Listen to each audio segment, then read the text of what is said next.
So let's get started. First off, thank you so much for taking the time to talk to me today and for your flexibility in scheduling this discussion. I'd also like to thank Michael New from NASA headquarters, who is listening on this call and helped me put the panel together. So the goal of this discussion is to highlight topics that are critical to mission success, but aren't often talked about in the scientific community. We often talk about the science that motivates a mission or the spacecraft that collects the data, but we don't really ever talk about what being a leader on a NASA mission actually entails and the soft skills that are required, but we don't really learn in grad school. So let's start with introductions. Please share your background, your mission experience, and your role as a leader on a current or past NASA mission. Let's start with Bethany. Hi, so I'm Bethany Elmen. I'm a professor of planetary sciences at Caltech with a specialty sort of in planetary geology and infrared spectroscopy. I am also a research scientist at JPL, and I've had the pleasure of working on many of the Mars rover missions, Mars Reconnaissance Orbiter, and I'm now PI of the Simplex mission, Lunar Trailblazer, which is in its phase AB.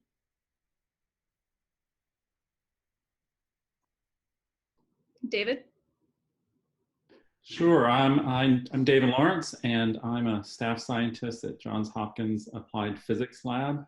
My main area of research is doing what we call planetary gamma ray and neutron spectroscopy, and that's basically using gamma rays and neutrons that are produced by cosmic rays on the surfaces of planets to measure their elemental composition.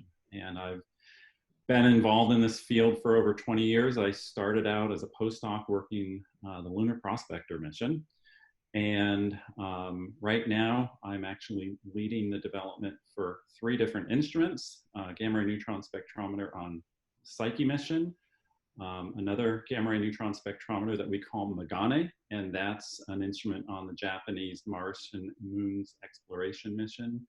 And then finally, a similar instrument on the Dragonfly mission that's going to land and fly around Saturn's moon Titan. Thanks, David. And Hal, welcome to the conversation. Hal, could you give an intro? No worries. So could you give an intro, a background on yourself and the mission? Sure. My name's Howell Edison. I'm a chief scientist at the Southwest Research Institute in Boulder. My background is actually I'm a theorist, specializing in the formation of the solar system and particularly what small body populations tell us about the formation and long-term dynamical evolution of the solar system. For example, I'm an author of the Nice model, if you're familiar with that. I'm the PI of the Lucy mission, which is the first reconnaissance of the Trojan asteroids. And this is the first mission I've ever been involved with, period, actually. Thanks, Hal. Heather? Hello, my name is Heather Enos. I am at the University of Arizona. I actually have been doing planetary missions in different roles since 1997, so about 23 years. And I've done multiple missions in different capacities. I started on Mars Odyssey, also worked on Mars Polar Lander, went on to work on the Phoenix landed mission, and currently I'm the deputy principal investigator on the OSIRIS-REx asteroid sample return mission. My background, my formal education background, is not in science or engineering at all. I actually have an accounting degree and I have a master's in business.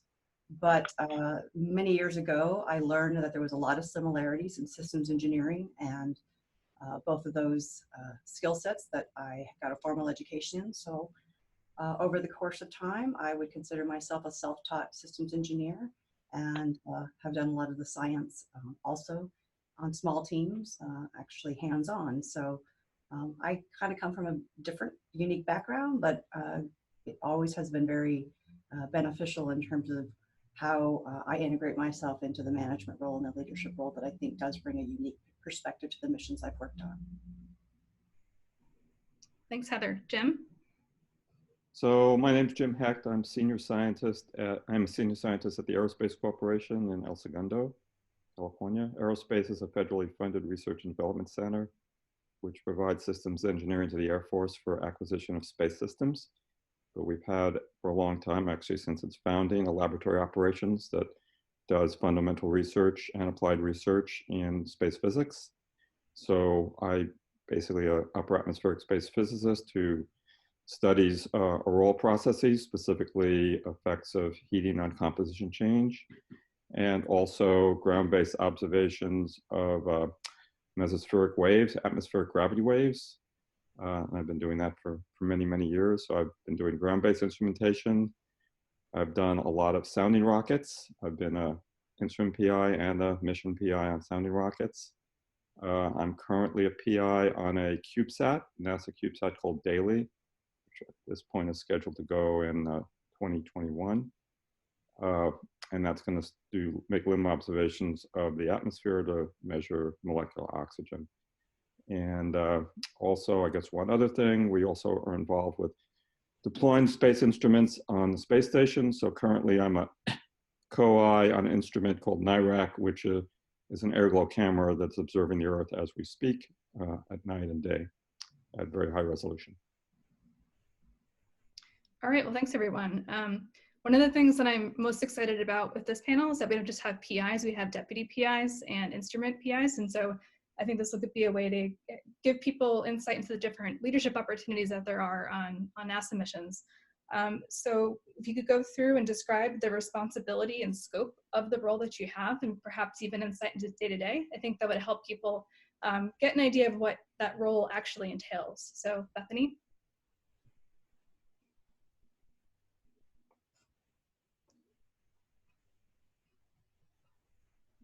I guess this means, Elizabeth, I always get to be first. I can mix it up and just do I can go back and forth.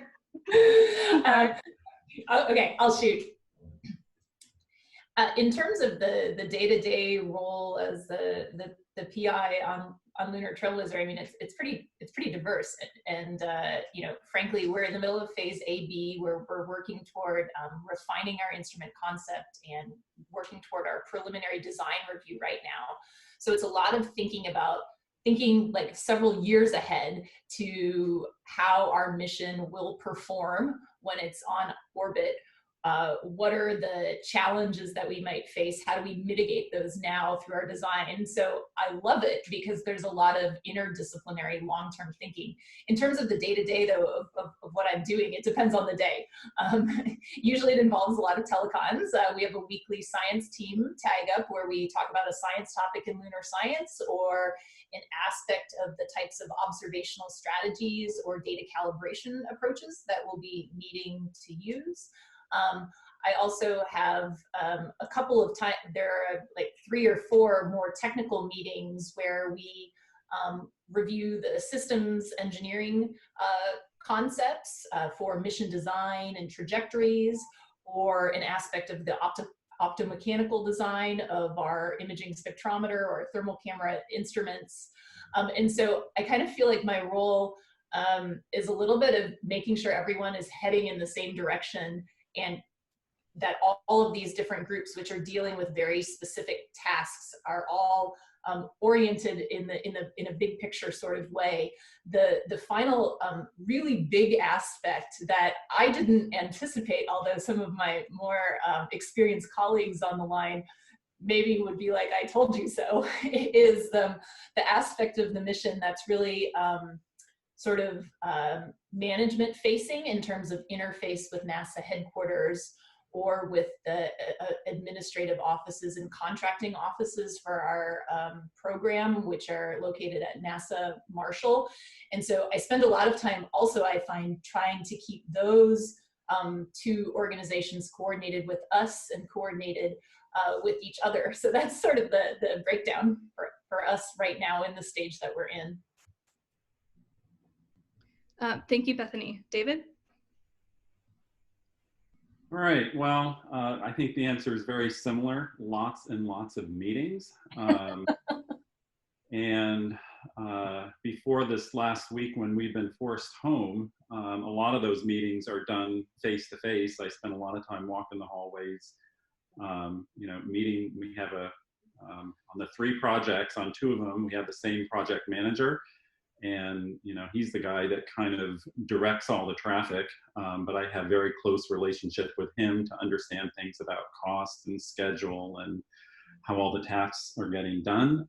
I also try to sit in a lot of the engineering meetings because I want to be understanding what are the day-to-day problems that they're having to deal with, and also so that their problems don't have to get repeated by someone else to me, so that I can get it sort of firsthand. On the Psyche project, we're actually starting to build hardware. And so when I was in grad school, I was a laboratory rat, and I haven't been able to be in the lab a whole lot recently, but now that the hardware is getting going, that's been a lot of fun. And I actually sometimes break the rule. There's an unspoken rule that says don't let the PI touch the hardware.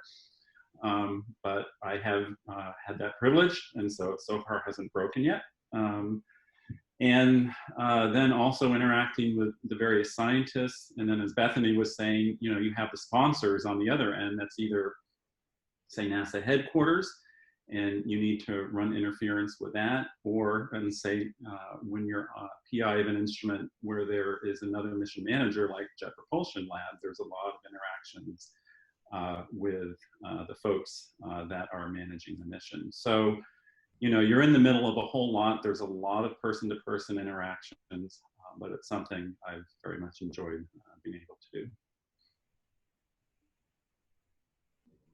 Hal? Unfortunately, I can't hear you, Hal. I'll figure out how to use telecommuting eventually. I have to say, I have a similar experience as everybody else, right? You need to have a 10,000-foot view of everything that's going on, from the technical aspects to the management aspects of things. When people ask me what I do, I essentially say I'm a glorified babysitter, right? Because you're dealing with an incredibly talented group of people, all of whom have more experience than I do. And you're just trying to point them in the right direction and act as a referee at times when people, you know, there's sort of disagreements, right? It's a high stress environment, particularly the last 2 weeks. And you need to make sure everybody is pulling in the same direction.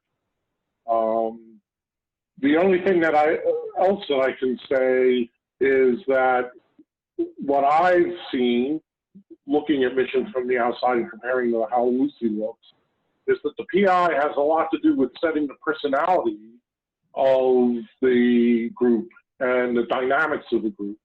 And so you always have to be conscious of the effects you're having on people around you just by your reaction to things. So you have to temper that on some level, and always think before you speak of the effects of what you will say will have on people around you. Thanks, Hal. Heather?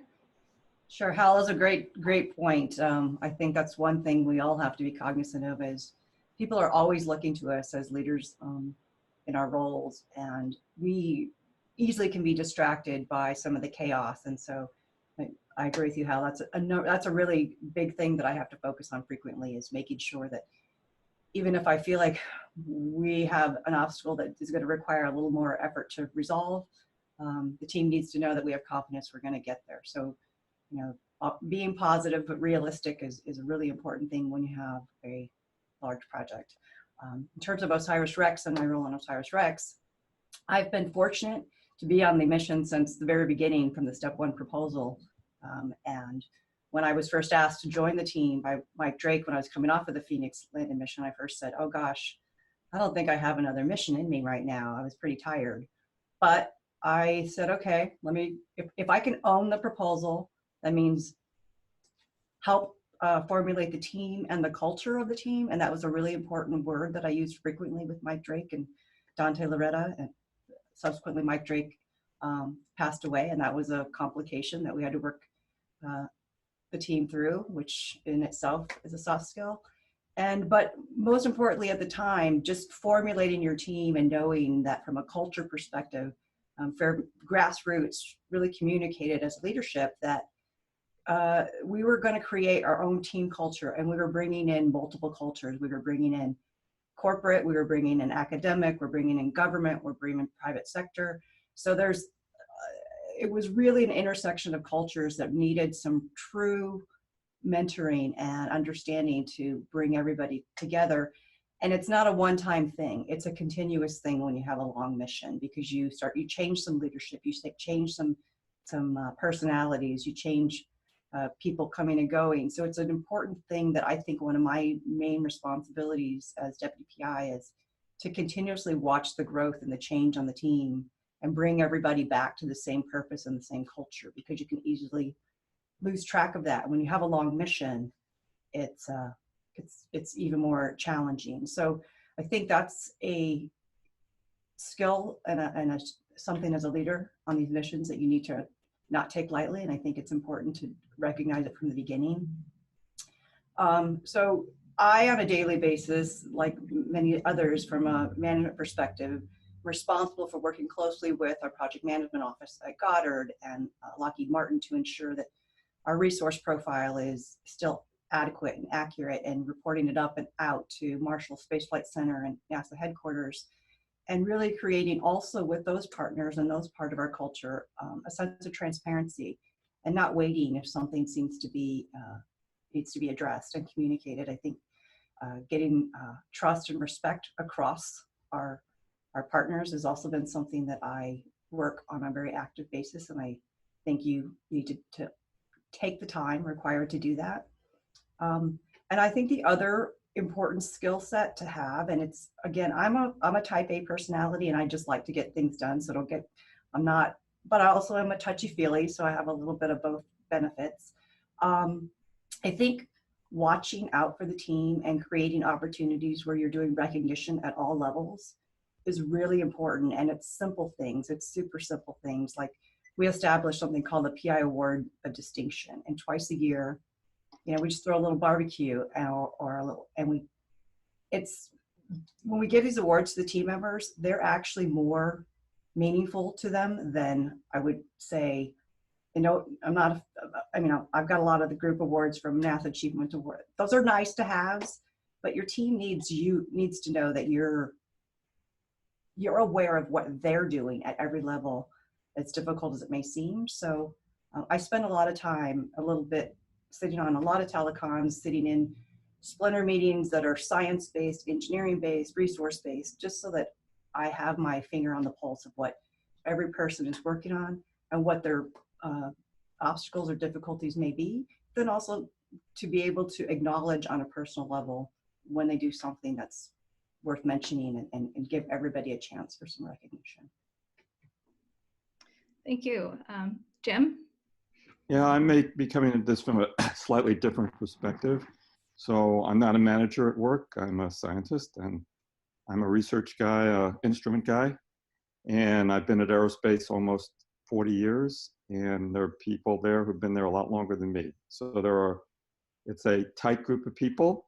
And so you know the engineers and the scientists you're going to be working with, and you have bonds with them. And over the years, you know what they can do and how they can do it. And so the most important thing in the day-to-day work is checking in on them and seeing how progress is being made, and respecting them and letting them, not bothering them too much, but on the other hand, keeping abreast of the progress. That's sort of the most important aspect of dealing with either building instruments or being a PI on a sounding rocket or a PI on a CubeSat or something like that. On the other hand, you also have the same responsibilities the others have mentioned, where you have to have meetings with your sponsor, in this case NASA, and those are usually weekly meetings or sometimes even more frequent. So at sounding rocket, there'd be mission management out of Wallops, and there'll be a mission manager. You'll be interacting with them, and you'll be providing inputs into their into how you're doing with respect to the project as a whole. Even if you're PI of the project, there's usually management at Wallops. Now on the CubeSat is slightly different. We're doing it totally in-house. So we still report to NASA every month or so, but everything is done in-house. And it's a little bit different because there's instead of the core team that we've been working with, or I've been working with for many years, there's another group that comes in who've been doing CubeSats for many, many years.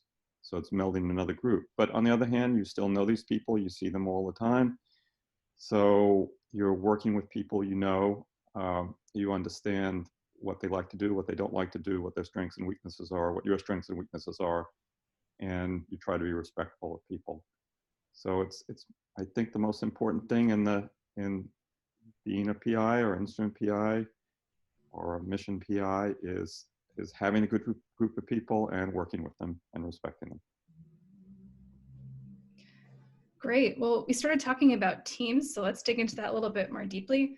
How did you first go about finding your partners and your science team members? What was that process like? And to mix things up, we'll go in reverse alphabetical order. So I'll go back to you, Jim. All right. So this is where I think experience makes a difference. I was fairly lucky when I joined Aerospace.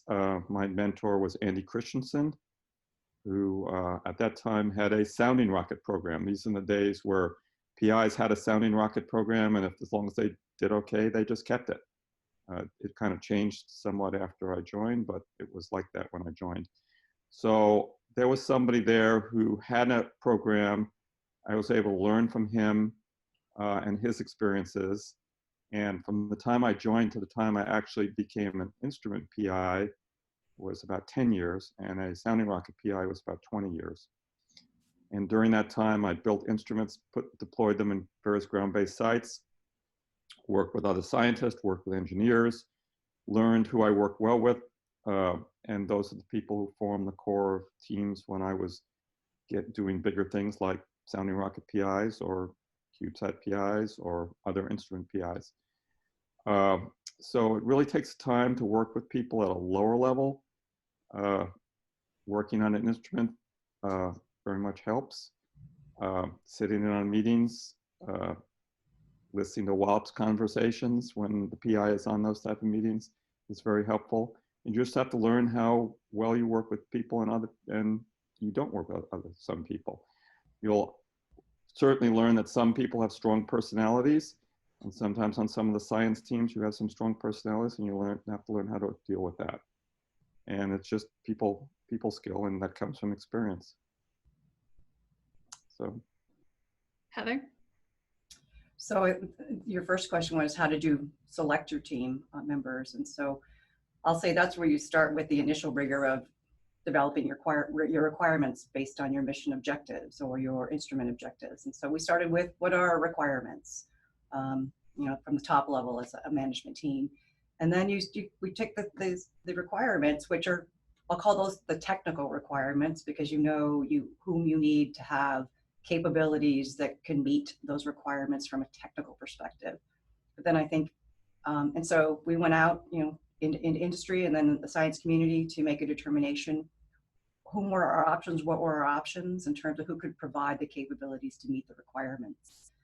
I think that's the first step, because then you get your winnow down effect in terms of, okay, so now we've demonstrated from a technical perspective they can all meet the requirement, but now it comes down to we've defined our culture, we know how our missions team's going to operate, we're very geographically diverse, even globally across the world, not just the United States. And so that point, the next step was, okay, now that we know they meet the technical requirements, as Jim indicated, it's who's the best fit from being, will be able to be consistent with the culture and the attitudes and respectful within the team.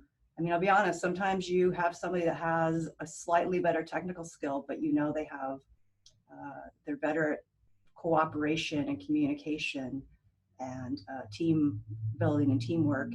And there were times where we actually selected the person that probably had slightly less technical experience, but they demonstrated that they would be a better fit from a team perspective, and totally had the ability to come up to speed on anything that they may not currently possess in the early stages of development, and or as we went into operations. So you start with the hard technical requirement, but then it's always the next layer that makes a determination whether you get the right team dynamics. Hal?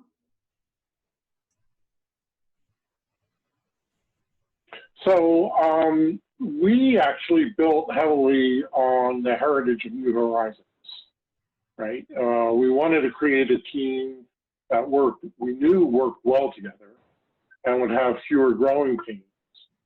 And we wanted also from a instrument point of view to have an instrument package that we already understood pretty well. So a lot of our science team and our instruments were based on New Horizons. Once we started the core group of scientists to put them together, we asked, so in particular, these are our near-infrared camera, our color camera, and our high-resolution and chromatic camera all come from New Horizons. That gave us a core group of scientists. And then we sat down, looked at what kind of accomplishments, I can't say we went all the way down to requirements, but science objectives, put together a list of science objectives, added a new instrument based on that, and science team members that are appropriate for that. When it comes to the team for the spacecraft, I inherited that from a previous proposal using Lockheed. So that was already there before I even got involved. David? Sure. So, this is from an instrument perspective, because I'm an instrument PI, so we don't have as large a team as it would be for a full mission. But I'm kind of thinking there's three main areas on how I would say we've gotten a successful team together. Number one is, I'm very fortunate to be in an excellent organization, Applied Physics Lab, where all throughout the organization from top to bottom, there's a strong commitment to be doing really good planetary science. And there's experience all across the board for doing full missions and full instruments. And so that's really the starting point, is we had a core group of people at APL that really wanted to work these type of instruments. Second part is a good knowledge of the field. I've been in the field of doing the gamma ray neutron work for over 20 years. And so you get to know who are the people that are really good at what they do. They work well together. And so try to bring them on as part of your team. And then finally, when you start out, you always have holes in what the jobs that you need to have done. So really targeted hiring and finding out who you could get on your team that's going to work well. And so you pull it all together. And I would also resonate with some of the prior comments about building the team culture. And that's also part of it, is how do you build the team, is really bringing folks in to having a really good positive culture. Bethany?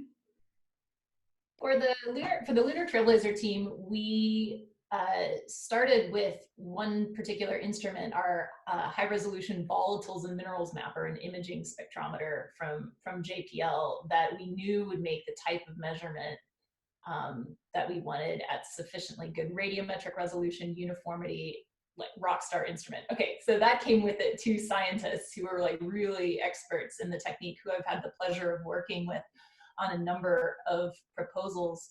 And then from that point on, it was thinking about, okay, what is the best science we can do to complement that particular measurement? And so that led us down the road of thinking about that we would want to do thermal mapping simultaneously. And I, talked with a number of people to potentially provide instruments. And I ended up kind of wrapping back 15 years earlier in my life to someone who I met while doing a master's degree at the University of Oxford. So our second instrument is a foreign contribution, because I was aware of the great instrument work that was coming out of Neil Bowles' lab in Oxford. So we added the lunar thermal mapper to co-nest with our imaging spectrometer. And so then now we're at a science team of, I guess, 4 with me, those instruments, and there are 3 people. And then I thought about, okay, who's like the best person I can get for my deputy PI, who has the right temperament and is absolutely a master of lunar science, because I'm a little bit of a generalist. I've worked on asteroids, I've worked on Mars. I've not myself worked in any significant detail on the moon, although I follow and I teach about the moon in classes. So I needed someone who was like rock star awesome and on top of all of the details of lunar composition. And so I went with Rachel Klima, who's someone I've known since grad school and who's at APL, because she brings that very deep experience in the moon. She's been working on that since she was like a master's degree student. And then with that, we thought about, okay, together with the core, we thought about, okay, what are the skills we most need?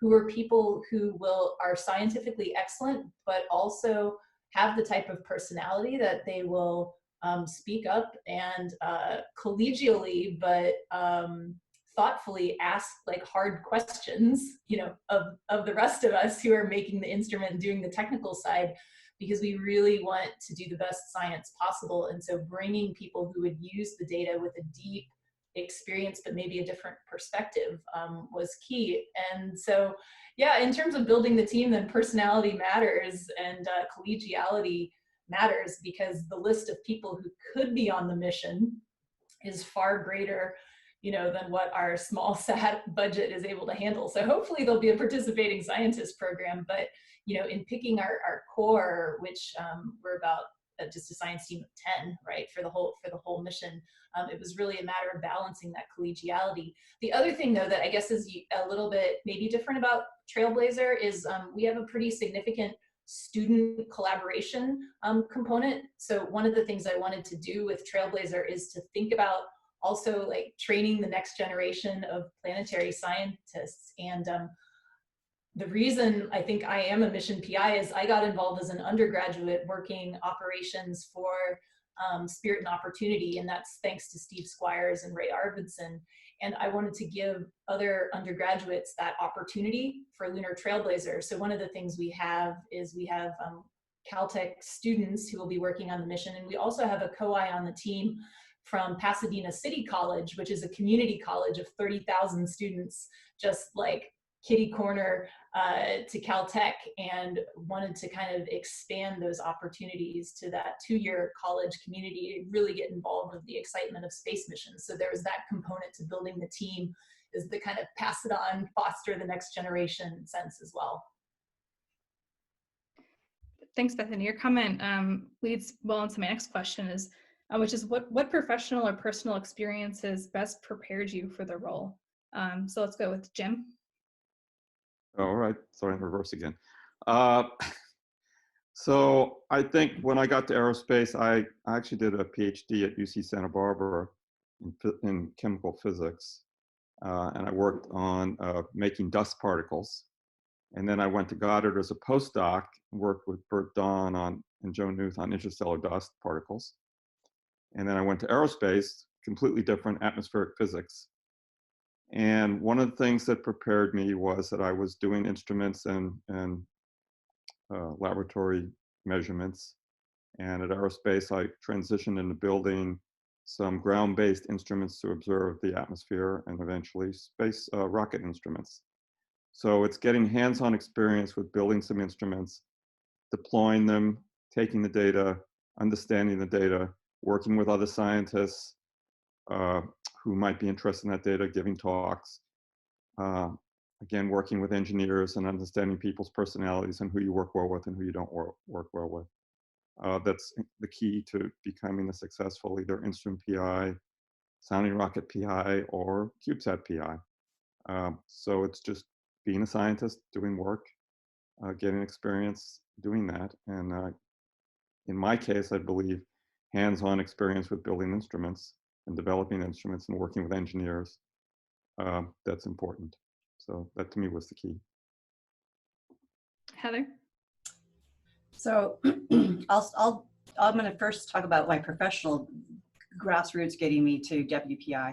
So I also had hands-on experience. I mean, I started, you know, my first experience, I was doing operations logistics, coming into the Odyssey mission, and then subsequently became the instrument manager, which I think is, you know, it's not the it's very, you're very integrated with the instrument PI at that point, and almost like the deputy instrument PI from that perspective for a pretty substantial instrument suite that went on to Odyssey. So that gave me an opportunity to learn, you know, grassroots in terms of how we were developing requirements and building a team. And it was literally freshly announced. And so I helped Bill Boynton build that team and did the hires and built the team. And again, a culture at that level.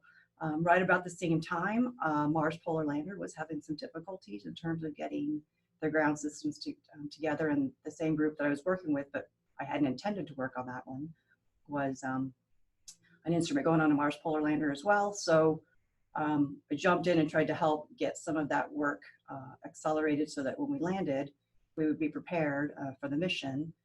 I would say the fact that Mars Polar Lander did not successfully make it to the surface was my first aha moment about how important it was going to be in a leadership position when you had a situation that didn't go so well, and how you needed to bring the team's morale back up if you possibly can, even when we're in a state of shock of your own. So I'll say that was the early part in my career that probably gave me a good opportunity to learn something from something not so good.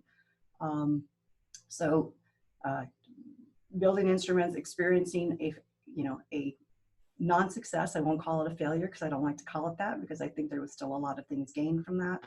And then going on to full instrument management and proposal development onto the Phoenix mission, again, being at the forefront of putting the plan together with Peter Smith and the company.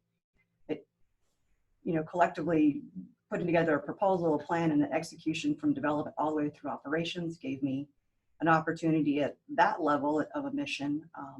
It was a scout mission. Gave me, I do believe, a good set of professional skill set, both from being in the laboratory when we were behind schedule and helping run thermal tests and so thermal back tests. I got right in there. So I think it gave me a lot of hands-on experience, as well as it developed a lot of respect from my colleagues that I think is also important for success in the role that I'm in now. And then doing operations as well. So earlier we were talking about what I do on a daily basis. I've done a lot in development and getting us to the launch pad and subsequently launched, but we do all of the science operations here at the University of Arizona. So on a day-to-day basis, Dante, Loretta, who's the PI, and myself, the DPI, we divide and conquer, and I have full responsibility for the oversight and management of our mission operations here on the ground. And so I think having the experience both with an orbiting mission, a couple of orbiting missions, as well as a landed mission, the combination has served well in terms of me being able to adapt and make a positive contribution on OSIRIS-REx. I think on a personal level, I would say I did go through a little bit of an unconventional way to get my education. I did not want to take a student loan. And so it took me a while to finish my degree in parallel with working. But I always worked full time and went to school and was very determined, very focused. But it took me a little bit longer. And the fact that I opted to go into business and accounting and then ended up in engineering and science, I think it took me a little longer, but I actually ended up acquiring a broader skill set that I do think is valuable in what I do today. Thanks. Hal? Well, it depends on what aspect of the mission that you're talking about. I think that's my thing. So, for example, putting together the mission concept, the proposal, the science objectives, coming from I'm a theorist, at least historically, coming from that perspective, I think helped a lot. Right? Knowing what data would be important to constrain the models that we're interested in, I think is an important aspect of putting the concept together. When it comes to management, I would say raising my kids helped a lot. Right? This idea of babysitting and resolving conflicts, right? Being a parent, I think, helps. Being at the ground floor of the development, I'm at Southwest Research in Boulder, 26 years ago. the office had basically 4 people in it, Alan Stern, myself, a postdoc and a secretary. We're now pushing 100 people, right? So watching the development of that and how you build groups of people that work successfully together, I think is an important aspect of what I do. From an educational point of view, for most of my professional career, as I said, I was a theorist. Started off in galaxy dynamics, believe it or not, and moved into planetary dynamics in the early 90s with the discovery of the Kuiper Belt. But earlier than that, I actually went to graduate school with the idea that I was going to build instruments. I'm 1 degree away from a master's degree in electrical engineering. Now, of course, that was back in the 80s. It's a little embarrassing to say. But so I had this sort of metastable state at the beginning of my career doing both theory and instruments that I think has been very useful now, even though I haven't thought about engineering in 25 years. David? Okay, what's prepared me for this? Raising kids, I think that's an excellent parallel. I have 6 kids ranging in various ages, and so that's, I think, very good training. Technically, I'm a physics major, but did a lot of hardware builds. And I think just working in the community, working with missions through various stages. You know, I started with Lunar Prospector right before it was going to launch, and so had a lot of experience in the data analysis phase, a lot of experience in writing proposals. And so just, you know, pulling it all together and little piece by piece, you know, building up that experience such that, you know, finally getting to the point of being able to lead these instrument builds. And so, you know, it's a wide variety. I think everything that you do in life actually helps prepare you for this kind of experience because it takes everything out of you. Bethany? Yeah, I guess I think what's probably prepared me most is participating in missions and mission proposals, and really, I guess as I do that, thinking about what seems to be working and what seems to not be working and why, and just, you know, kind of internalizing that and analyzing it. I guess it's the scientist in me applied to human interaction. You know, like I think Scott Murchie on the CRISM team did an exemplary job as the data was flowing in terms of balancing, you know, this group of scientists wanted to do this group wanted to do this group didn't like that other person's results. How do you arbitrate that? And really watching him navigate that process versus some other folks that will remain nameless who perhaps didn't navigate it as well, and thinking about what worked, what didn't. I think like it was like a fabulous example that was set for me on the CRISM team.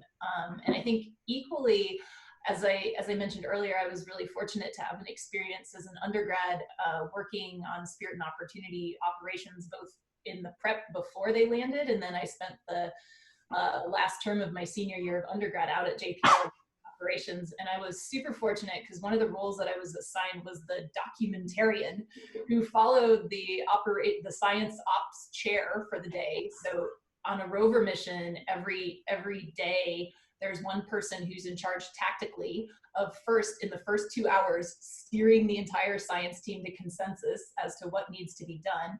Then over the next approximately 3 hours, working with the engineering team to like scope out the sequences, math, and the power, time, sequencing constraints, and then to work to just verify those sequences over the next couple of hours. And I got to shadow, you know, as I was recording what was happening, a number of people in those key roles. And then, you know, fast forward a few years to being a professor at Caltech and being a participating scientist on the Mars Science Laboratory. I serve in that particular tactical role. And it's like every day I feel like there are some aspects that are like mini mission leadership, where you have to get, you know, your team of diverse opinions to come to consensus quickly, and then speak in a cross-disciplinary way to the engineering team to figure out what's optimal given the circumstances at any given time. And, you know, it's fabulous training for many things in life, I think one of which is mission PIing eventually. Thanks, Bethany. Craig, thanks for joining us. Do you want to give a quick intro, and then we're answering questions about what professional or personal experience best prepared you for your role? Sure. Sorry for being late. I got a little viral infection last week, not of the kind that everybody's worried about. It was on my computer and it deleted various emails. So I lost the calendar event for this. I'm a professor at the University of Iowa, and I'm the principal investigator for the Tandem Reconnection and Cusp Electrodynamics Reconnaissance Satellites, or tracers. I've learned to say that very fast. I kind of come from the same camp as Jim. I grew up on sounding rockets. You know, started as a graduate student building instruments, and so I've sort of built instruments my entire career. I don't do much of the hands-on anymore because there are other things to do, but that sort of gradually blossomed out, and I got involved with various satellite programs. The first one I built something for was for the Freya mission, which is a German-Swedish mission back in the 90s, and then was involved with Polar and Cluster and various things, and then about 15 years ago moved up to being PI of a whole instrument suite on the Van Allen probes. And all that sets of experiences, I think, have helped me in that I understand what instruments have to do. I know enough electrical engineering to sort of, you know, suss out whether something makes sense or not. I don't do the design work, but I can talk about what the specs need to be and how something has to work. But the Van Allen probes mission was really the big learning curve for management, budgets, requirements, documents, all that kind of stuff that you have to do if you're going to be a mission PI. And that, you know, and working with larger and larger teams kinds of as I've steadily gone along. And so it's really that kind of whole combination of things for me, of knowing both the hardware, but then also learning all the management skills, how you pick a team. And I think one of the things that took me some time to learn in all of this, but, you know, again, important experience from Van Allen probes, was learning how to delegate tasks. Because when you're a PI, there's this tendency to want to dive into everything, and you can't. There simply isn't enough time. And so one of the learning things that kind of came about for me in that process was, I delegate something to, they won't do it exactly the way I would do it. And there's an initial temptation to jump in and say, no, do it this way. But then they have to step back and say, hey, you know, that's getting the job done, and I don't need to mess with it. And so some of the management experience, I think, is some of the things that it takes the longest time to learn. And just managing bigger and bigger teams all the time. I mean, our tracers team is 9 different institutions and people all over the country and things like that. And so I don't think I could have done that without having done the emphasis suite on Van Allen probes, where we were dealing with a smaller group. There's only 4 institutions that time, but all the pressures that come with building into a schedule and so forth, and just learning all the little things that you have to pay attention to and watch out for, and, you know, both working with NASA, working with your team, different institutions, contracting, all this kind of stuff. And so it kind of, you know, was a gradual build, but I think certainly understanding hardware helps a lot for me, because I can, you know, talk to people on our team pretty much at any level. I might struggle a little bit with the details of the simulations our theory lead unit at Auburn does, but I've done a little simulation myself, so I at least understand the broad outlines. And so I think that's part of the key thing, is gradually picking up experience in all the different kinds of things you have to do as a PI that let you be successful as a mission lead. Thanks so much. So I think we've only got time for one more question. So I'm going to ask, what's one piece of advice that you'd want to give to somebody who's thinking about becoming a leader on a NASA mission? And let's start at the top of the alphabetical order list, going back to Bethany. So advice, I don't know, other folks have been at this business longer than I have, or maybe better positioned. I think, I guess my advice would be to think deeply about what it is you most want to do scientifically. And if that aligns with something that kind of requires that you get new data, then you should either be the PI or you should figure out how to recruit someone else to do it and figure out which you most want to do. I mean, it's a big time commitment to be a PI, so you do have to think about the opportunity cost, right? But it's a tremendously broad experience as well. And so if as a scientist, there's a question out there that's just gnawing at you and new data is required to get it, figure out a way to make it happen. Craig? I think I'd echo that. You know, I think the successful proposals all through my career that I've been involved with started with, we have a good science question that we want to go afterwards. And then you start looking for what measurements you need to make, and then what spacecraft you need and things like that. I've been involved with many not successful things over the years where we started off, hey, we got this instrument we want to fly. And I would argue that's not the right way to go about it. Figure out your science, figure out what you need, and particularly for the smaller things like explorer missions, go with just what you need. Don't try to answer every last question, but make sure you can answer the important one that you pose. David? Sure.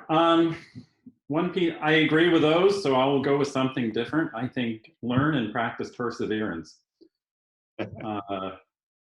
Because I think, I would guess everyone here has gone through losing proposals and where you almost win it and it's heartbreaking, but you keep going at it and sometimes you can make it. And then I think once you're in the middle of building it, that perseverance still comes in very useful as you're working through all the build. So I think that's, you know, a quality that is very worthwhile, again, trying to develop and practicing it. And if you're going to be practicing perseverance. Hal? Well, I agree with everything that's been said thus far. The only thing I would add is you better understand the process of building a spacecraft and launching it, and you should be comfortable with being involved with that process. So there were a lot of meetings, more than I ever expected. I had to deal with a lot of personal dynamics, more than I ever expected. The magnitude of documents that you need to work on, budgets, things like that are much more extensive than I ever expected. It turns out I'm surprised myself that I actually enjoy doing all that stuff. But I must admit I would be miserable if I didn't. So be aware of what you're getting into, and you know, be aware that you need to enjoy every day, not just, in our case, when the spacecraft gets to our targets. Heather? Yes, well put, Hal. Yeah, it's everybody actually, just to summarize, I do want to say it's one thing that's important and I've had to learn is you have to be proactive in finding a life-work balance. And I'll be honest, I haven't always been good at it. You know, your family makes a lot of sacrifice when you're in a position of leadership on everything from an instrument PI to a mission PI. And sometimes, you know, so make sure that your family is in for the go too, because it takes your family to actually support you on these types of things. And if you don't do it wisely, it has some consequences that aren't so fun. So that's my advice on a personal level. On a mission level, I would say, you know, we talk about making the requirements and we have a plan, and it's really great that you have a roadmap for your team and you build an instrument suite and a payload suite that gives the intent of returning all of your science objectives. And in our case, we use a lot of our science instruments for mission operations and tactical decisions. So they have their workhorses in a lot of ways. But it's only a plan and it's a toolkit that you need to consider many ways of how it can be flexible and adaptable. And that includes your team and your tools and your hardware. So in just about every mission I've worked on, and OSIRIS-REx is no exception. It's actually even more so. We've had to go back to what our available resources were, from people to hardware, to ground systems and make decisions on how to readapt them to what we actually have discovered. And so always go in with an open mind that a plan's a plan, but it's intended to be reworked, and you need to be flexible in order to accommodate both people and your mission objectives. Thanks, Heather. Jim, you get the last word. All right, so I once went to the French Laundry restaurant, which is a very famous restaurant north of San Francisco, considered at the time maybe the best restaurant in the US.